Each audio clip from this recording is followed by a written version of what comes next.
People, I hit up Dollar Tree for some glass goodiness. My favorite piece of glass to grab from Dollar Tree is always a mason jar, and they usually have them in two sizes. This is the larger of the two. And we're gonna turn this joint into a little lantern that we can put out front. I recently made this table in one of my trash to treasure videos. It is beautiful and it needs a friend. So we're also going to have to call on one of Dollar Tree's solar lights here. Or use whatever kind of solar light you want. I'm going to use one of these joints. Now I'd be lying if I said this thing fit right on top of this mason jar perfectly and there were no problems. And I'm sure in the DIY world, you're no stranger to seeing these suckers put on top of these jars. And I could glue this on here, call it a day. It will do the job, but it's plain. And I can't leave basic alone. So we're going to spruce it up a bit by adding some of these pebble pieces I picked up from Dollar Tree and this cute little succulent. I don't remember where I got it from, but we're gonna smoosh it on in there. I decided the lantern was going to look kind of hanging out the top of there, so I picked a few small pieces out to glue around the top and then just started shoveling these suckers in here to give us a little base for the bottom. And of course this wasn't fitting, so I rubbed a couple brain cells together and then just grabbed the sucker and squeezed it until it was small enough for me to just smoosh on in that hole. Succulent was about to make me get violent around here. To attach some of those little pebbles on our solar light, I'm going to use some Gorilla Glue gel and we're going to bring in the hot glue gun. This way I don't have to worry about them popping off when it gets too hot and that hot glue wants to just melt right on off. That Gorilla Glue gel is going to make sure that these are sticking on there for me. And if you're happy with gluing this on there just the way that it is without the little pebbles, you go right ahead. I just wanted it to kind of look cohesive, and I thought adding these on top of here, since I had some in the bottom of the jar, just made sense. You know what I'm saying? I mean, I felt like it took it up a notch. What do you guys think about that? Now here's where I realized I screwed up. Now I couldn't just glue it on the top of the jar. I might have got a little carried away when I was gluing on the pebbles and didn't pay attention that I was gluing them to the bottom. That was going to stop me from being able to glue the bottom of the solar light onto the top of the mason jar. So I grabbed some of the macrame cord and started wrapping around the top of the jar. In my mind, it made sense to create like a cushion, so this way I could press the little solar light down into the macrame cord, gluing it on, sealing the jar. And it worked. But I would have preferred not to have the macrame cord there. Just in case you guys go to recreate this, make sure that you're paying attention to how low you're applying those pebbles.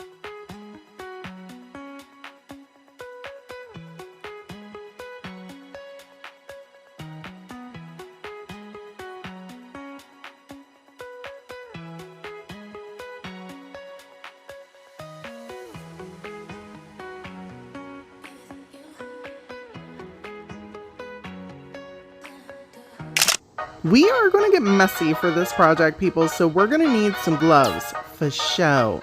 This idea and technique you can remix to whatever style you want. I'm just giving you the idea. I'm going to use these glass pieces. We're also going to need some tacky glue, some gauze, and you do or do not have to use the rope. I'm just throwing that in here. On a normal, I use joint compound for a texture medium. Today, we're going to be using this in the entire video anytime I need a texture medium. It is by Tim Holtz. It's extremely inexpensive, and I picked it up off Amazon. I'll link it down in my description box for you. First things first, we have to create something tacky to use on our glass, and I'm taking some of the tacky glue and mixing that up with some water. And people, I don't measure in the kitchen, you know, I create with love.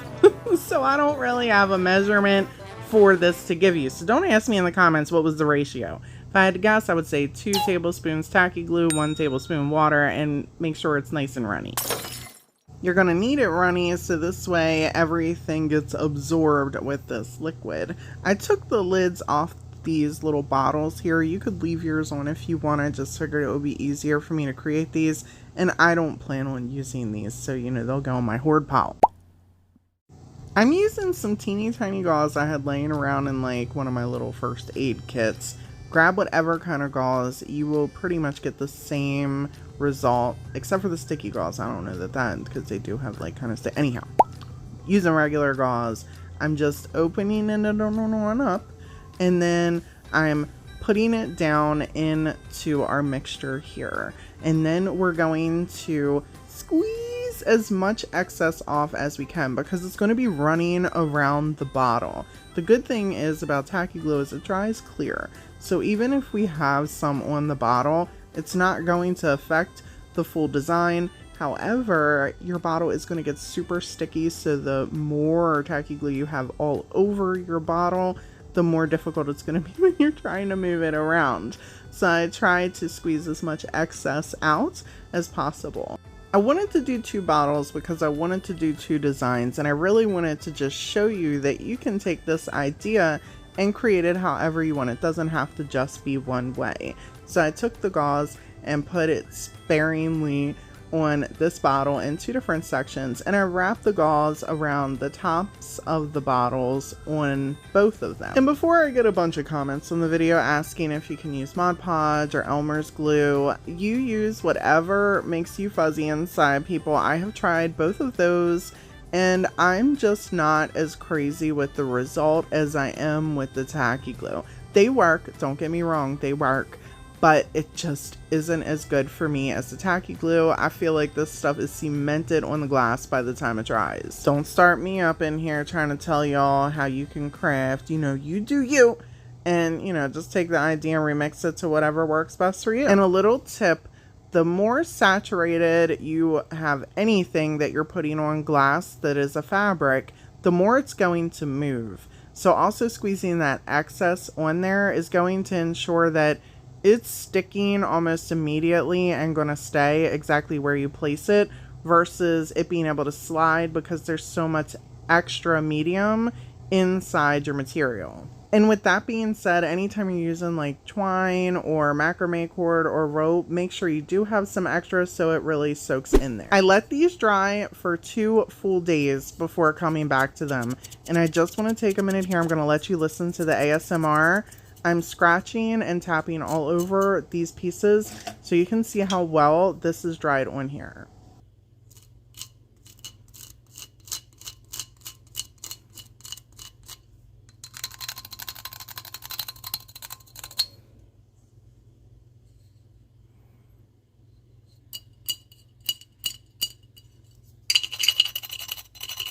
I hope you enjoyed the ASMR here, but seriously, I wanted y'all to just experience how well, no matter whether I was using my fingernail or a dowel, that this stuff is on these bottles. Now we're going to apply a layer of this white chalk paint. Whenever I'm painting glass, I like to sponge it on the first layer. Just tappity tap tap tap the chalk paint all over the glass piece, and then allow that to dry. And in case you're wondering what paints work on glass, you can spray paint glass, you can use chalk paint, you can use a multi-surface paint. I have really good results with all 3 of those.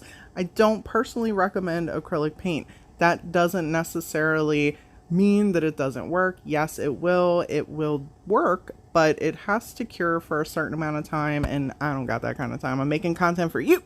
And usually, people, I just tappity tap tap tap on the first layer unless I'm trying to get an extremely textured look. The first layer, you're going to have a little bit of texture with the tapping, and then the second layer, you can take your sponge and go over in strokes, or you could take a paintbrush and do strokes. It's just going to give you really good coverage, and it's going to smooth out the first layer. And if you just want to paintbrush the whole thing, you know, do you. I'm just letting you know that usually this takes me 2 coats. If I do paintbrush, it's 3 or 4. I'm going to take this color changing glaze and put around the top of both of these bottles, because even though I'm going to do different designs, I want them to still look like they're a set. You can pick this up from Hobby Lobby in the event that you're like, Brandi, I gotta have it. It just really kind of makes like a glittery translucency, and I just wanted to add it on here. No particular reason. You can completely leave yours plain. Next, you're going to pick out some stencils. Now, I grabbed a couple different ones, and yes, I do end up cutting out little sections because, you know, I gotta mold it to our jar here. And I'm taking our texture paste, and we're going to apply it over the stencil. If you have a vinyl stencil, or if you have a Cricut machine and you want to print one out, people, they are going to stick way better than this. And I'm just being real with you. This is what I have on hand. I have a love-hate relationship with my Cricut, so I don't use it unless the world is coming to an end because I don't like the weed. Okay, now, these designs would have definitely came out way better if I had, you know, the ones that stuck to the bottle. But, you know, like I said, This is what I had on hand, and this is just the easiest thing for me to use. And people, you will be seeing me use this texture medium going forward in my content. This stuff can get mixed with paint. It's non-toxic. I love it. And that's just me being real with you. I absolutely love it. You can even use your little heat gun on it and it dries it up fairly quick. I love this stuff. I have several projects I want to try using this, and they also had some other stuff for me to pick up, so I'm going to be investing in that too. Now I'm going to take some of Dixie Belle's gilding wax in the gold and in the silver. If you do not have this, use a silver or gold metallic paint, or even they have the rub and buff. Use that. And I do want to let you know that I did wait for these to dry a couple hours before I applied on our little gilding waxes here. So make sure that your paste is dry before you attempt this, because it will probably just smoosh off your bottle if you don't.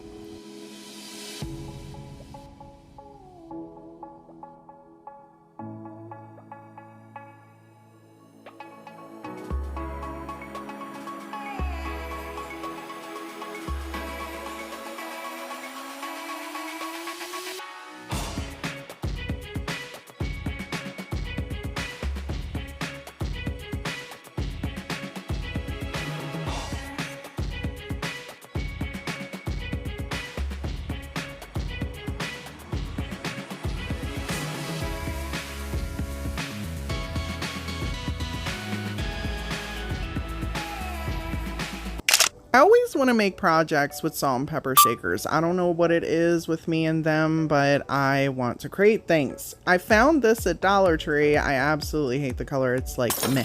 So we're going to take some black chalk paint and turn this into something pretty. And while we're at it, we're gonna also give our salt and pepper shakers a nice little coat of this black chalk paint as well. I really want their end result to be weathered, and giving anything a black base coat is really going to allow you to have to paint less coats when you're dealing with a light colored paint. While I set these aside to dry, I grabbed me a stencil to start taping down to the center of our little wall piece here.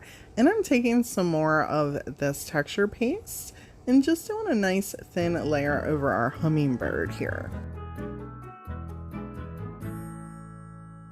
I want to put the salt and pepper shakers in the top and the bottom of this wall decor piece. I wanted to give the center something, and decided that we were going to just create something decorative in here to help it kind of stand out and have a nice high-end look. And I love this texture stuff, so I'm like, we're going to put this on everything this video. But seriously though, look how gorgeous this turned out. And then I just continued the same technique with little pieces of stencil that I cut out. In case you're wondering where I get these from, people, I honestly grab them from all over the place. If they're inexpensive, I pick them up. I've gotten them from Amazon, Temu, Dollar General, Dollar Tree, and usually if I grab them off Amazon, I get the smaller ones, the 6x6. They're easy to cut up, and these wash really easy, so they're reusable. And here's a little close-up for you, just so you can kind of get a nice little look of it, and where it says non-toxic.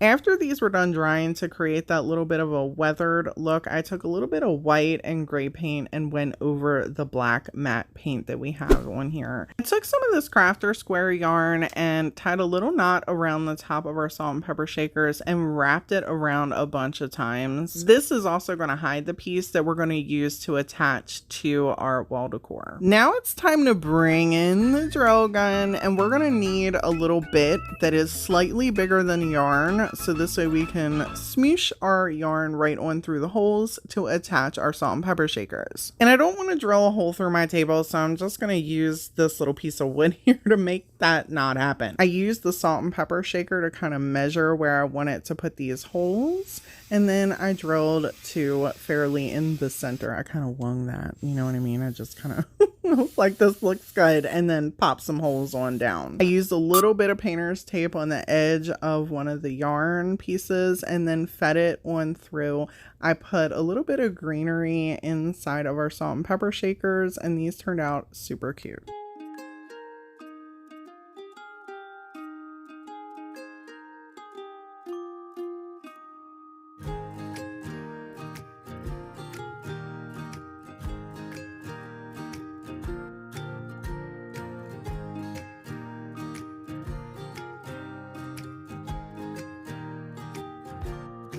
I think Dollar Tree's glass plates are my second favorite piece of glass to pick up and DIY on. There are just a lot of possibilities, especially when you're going to decoupage something like this tissue paper onto it. And people, I want to introduce to you Cottage Dreams. This is one of my personal designs. This is my TDS brand that is going to be coming out in August on my website. It is official. I will have my own brand of decoupage paper available for you. This is tissue paper and the prints are 17 by 23 inches, so they're pretty big. As soon as I got this in stock, I could not wait to do something with it. This is one of my favorite prints right now and I have a lot of them. Even though the paper reminds me a lot of a napkin, it is a little bit more durable, so I do love that about this. More information will be coming out on this paper in August, so keep an eye out for that. We're going to trim this down using a little bit of water on the tip of a round paintbrush. And I'm going to give about an inch around the plate because we're going to be applying this to the back of the plate. So obviously it's not going to be an exact science. And this way, if we have a little hangover, we're just going to get that off of there at the end of the day. It's not going to be a big deal, but this way it covers the entire back of our paper. The plate. I chose to go with 2 of the houses on this print. You could of course do whatever you want. I wanted to make like a little set with the 2 plates so that way they kind of matched. I decided to take my heat gun and dry off around the edges. Now I will tell you with this tissue paper, you can use water to help smooth it out. It is thin, so you're going to have to be mindful with that. But I decided do my typical and dry it off before applying it to our piece and using the Mod Podge. There are 2 ways you can apply this that I feel you would get really good results. One is to coat the center of your plate and then apply your piece and then go around the edges applying little by little. And this just ensures that you're going to have a good hold without a lot of bubbles and a lot of wrinkles. I am using some cling wrap and a fan brush to apply this, just like I would if I was using a napkin. I do feel like this is thin enough that I can use my fan brush and still get really good results. And the cling wrap works really well to smooth out any wrinkling. Now when you get to this point, you have to obviously attach the edge. So I did this in little sections and then pressed that part of our paper onto the plate. And I decided to take a second here to really show you guys why I love using fan brushes, and I talk about how thin the edges are because they really squeeze in up to where you already have that attachment between your piece and whatever you're placing on there, whether it's tissue or paper. And as you can see here, those tiny little bristles are just smooshed in there as far as they can up to where they're meeting the section that's already attached. And it really gives you a flawless attachment. It does take some patience. And some people ask, why don't you just do the whole piece? Mod Podge dries really quick, people. Don't start me lying to you. So sometimes when you go over the entire piece, and if you don't apply enough Mod Podge, certain sections will already have dried.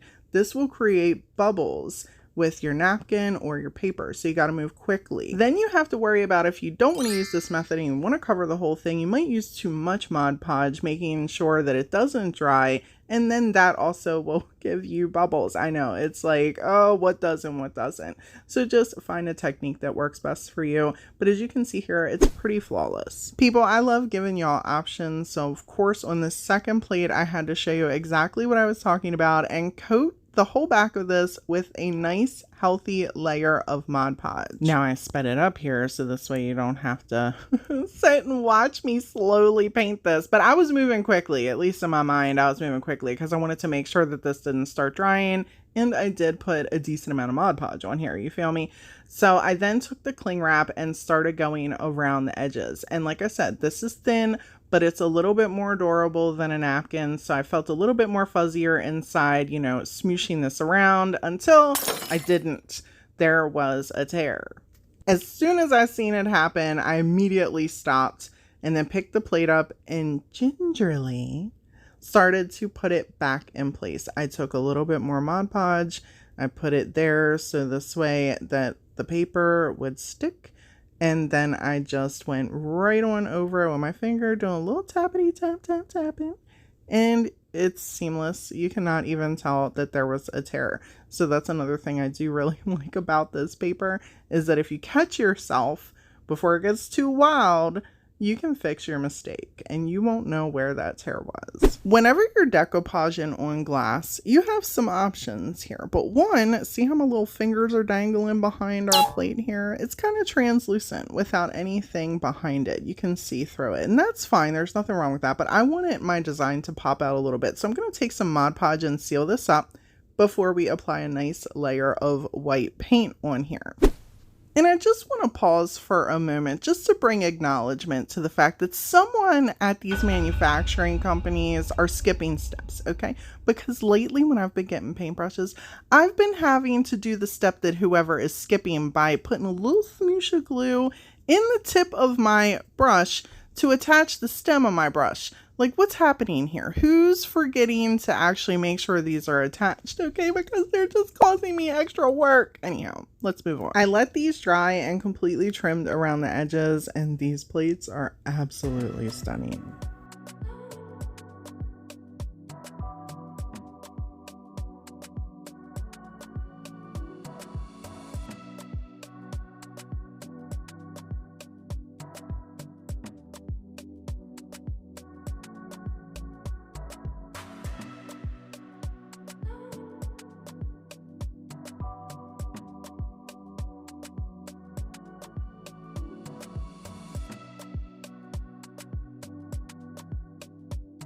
People, it's going to get messy. I know. Did you come here to be bored? Because if you did, you're at the wrong channel. Now, we're going to need gloves. We're going to need tacky glue. We're going to need water. We're going to need a glass piece, okay? We're going to use this hurricane glass here. It's one of my, like, top 5s at Dollar Tree.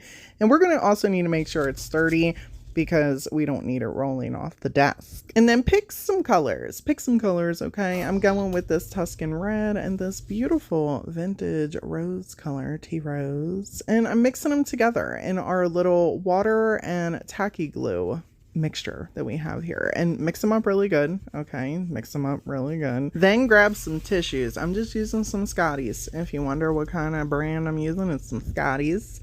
And I'm dunking them in our mixture here. I'm squeezing the excess because this is going to be tacky. And then we are going to just start wrapping our hurricane glass. I know what you're thinking. What in the hell are we making? Well, I'm personally making a little canister, and we're going to put a little lid on top of this with a cute little knob. You can take this idea and make whatever you want with it. You could turn it into a beautiful vase.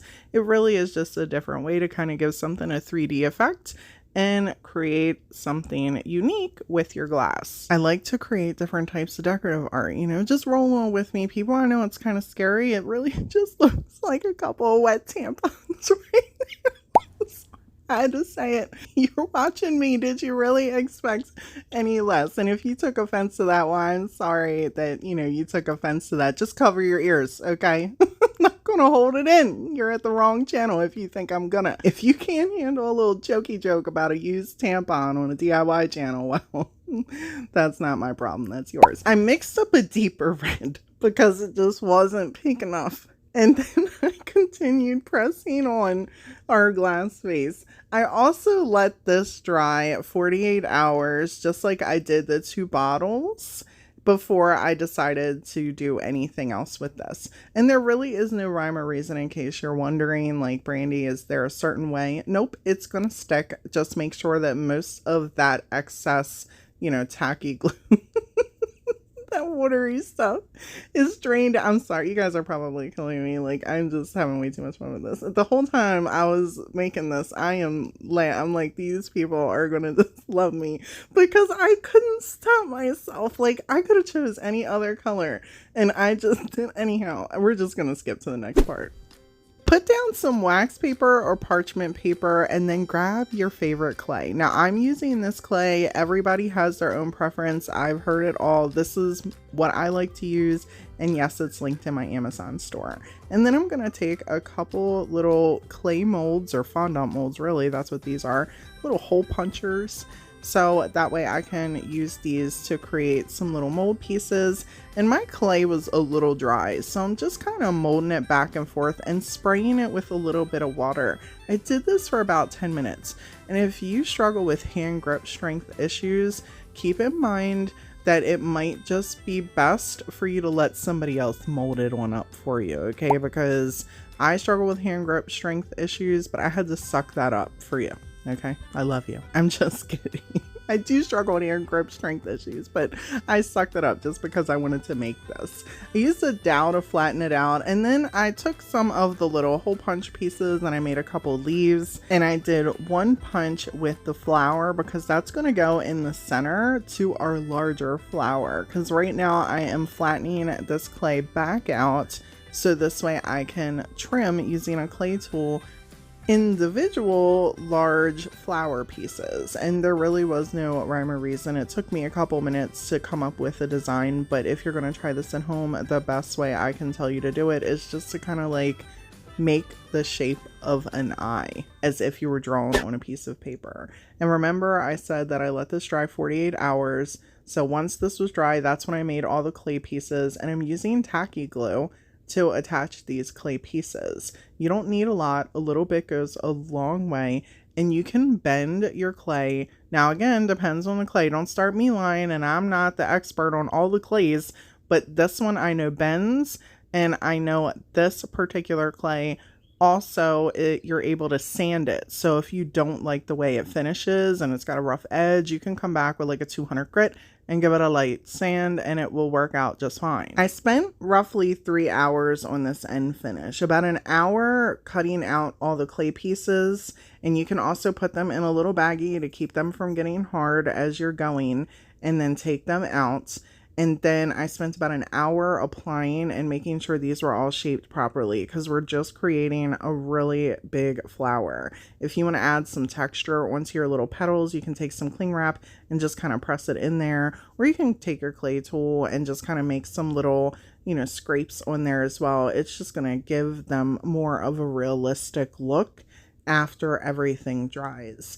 And I just continued going through bending the petals and attaching a little bit of tacky glue to the top and the bottom and layering the entire piece. Once I got to the center, I then put more tacky glue on our flower that we created and put that right in the middle. I accidentally tore a flower off, and if this happens to you, just take a little bit of water in your clay tool and just kind of smooth it out. I ended up only adding 2 of the leaves, one on each side, and then I let this dry for a whole day. Now, remember I said the actual end finish took me 3 hours, because here is where we spent the last of the 3 hours.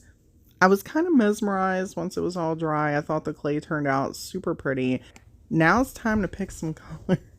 We're going to take this Key West and we're going to smoosh it all underneath of our flower and have it heavy underneath of the petals and around the flower, and have it kind of dissipate, you know, fade out the further we get out. And we're not going to put it anywhere else on our vase. We're just going to put it right in those areas. Now I'm going to take 2 different color pinks and I'm going to switch off on the petals.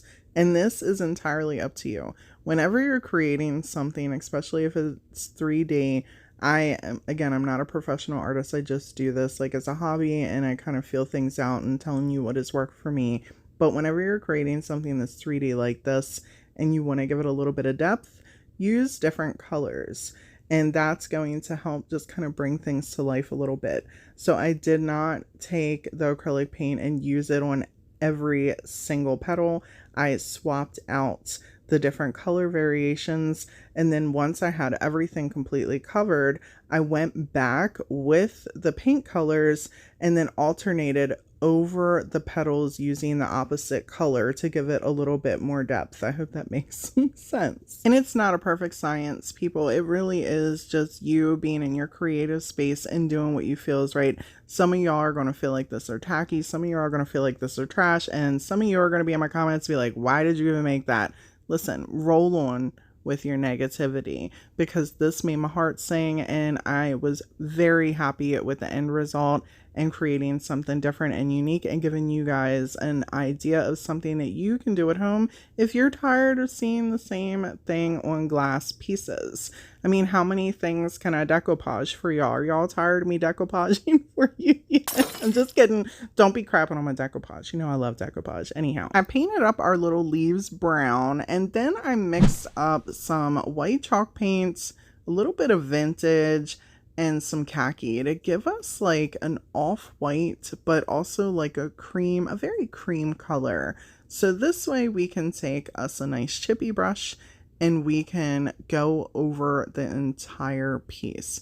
We are just going to blend everything together, and you're going to want to do this very gingerly, because if your brush is completely saturated, it's going to cover over all that beautiful tissue color that we have around the vase. And another idea as I was creating this that I thought would be really cool is to make the pink, like, you know, the pink tissue, turn that brown, and you could dry brush in a black. So this way it looks like bark. You could make little flowers popping out all over with leaves, or even, you know, little vines. So this way the whole piece looked like a piece of tree, or it looked like like a little stump. I don't know. I had some ideas I just thought that were really cute. I dry brushed this till it looked like everything was completely blended in. You could not tell where the teal ended and the pink started, and you could only see like the raised parts of the flower. I felt like the center needed just a little bit of bling, so I went in my goodies and found something from Dollar Tree and put it right in the center there. Do not be afraid to seal over this. You could put some Rust-Oleum clear matte or use some Mod Podge. Either would work out just fine.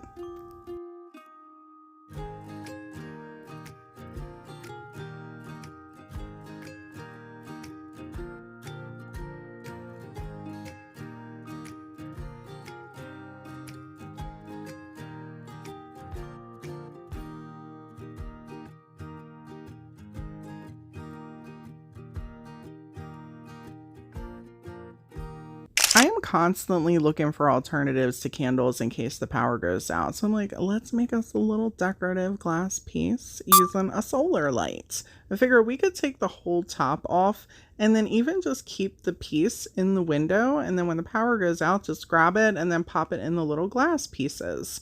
But I was like, you know, we gotta decoupage it, right? So I went and grabbed me a napkin, and this happened to almost be perfectly the exact size of the little glass piece that we have here. I tore off the entire top that I didn't plan on using, and then cut off our sneaky layers. Usually when I tear a napkin, it kind of reveals the layers underneath, and I pull them right on off because we're just going to use the top decorative layer to apply onto our piece here. I'm going to use a fan brush and just some regular matte Mod Podge for our application. And since this is a round piece, I'm going to start by creating an attachment line. And I'm going to make sure that it is even, because you're going to get one shot at this to not go sideways as you're applying it. So be careful and measure on up, and then bring in your cling wrap and your sponge. I am actually currently out of sponges, so I need to get me some. I cut them all up and used them. I know, I'm about to give you guys a sob story. Anyhow, use a dry sponge whenever you're applying something to glass. It can absorb the extra Mod Podge and stop any tearing and ripping with your piece. Luckily, this was also fairly small, so the cling wrap really just did the job here. And then I just carefully went around doing little section by little section and pressing on our napkin. When I did get to the end, I noticed that there was the tiniest gap, and I am that ridiculous that I had to tear out a tiny section of the other piece of napkin that we ripped off just to fit right on in there, so it just blended together. And if you want to seal on over this, go right ahead. I would just recommend waiting until the napkin itself is dry and then apply your final layer. But that's going to be it for this one.